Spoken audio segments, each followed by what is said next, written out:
ہاں لا الہ الا اللہ محمد الرسول اللہ پڑھ سکتے ہیں، لیکن لا الہ الا اللہ محمد الرسول اللہ اصل میں جب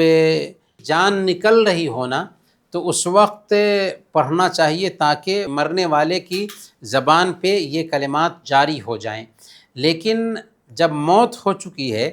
تو اب اس کے لیے جگہ نہیں ہے، لا الہ الا اللہ کے لیے کوئی جگہ نہیں ہے کہ لا الہ الا اللہ پڑھا جائے۔ لیکن کوئی بات نہیں، ایسے لا الہ الا اللہ ایک ذکر ہے، ذکر کے طور پر پڑھ سکتے ہیں، کوئی بات نہیں۔ لیکن لا الہ الا اللہ کو یہ سمجھنا کہ یہ موت کے بعد پڑھا جاتا ہے، یہ کوئی معنی نہیں رکھتا۔ ہاں جس کے اوپر موت کا اثر ظاہر ہو رہا ہونا تو اس کے سامنے میں لا الہ الا اللہ پڑھنا چاہیے کہ ہو سکتا ہے کہ زبان پر لا الہ الا اللہ جاری ہو جائے، اور جس کے زبان پہ لا الہ الا اللہ جاری ہو جائے موت سے پہلے وہ جنت میں جائے گا۔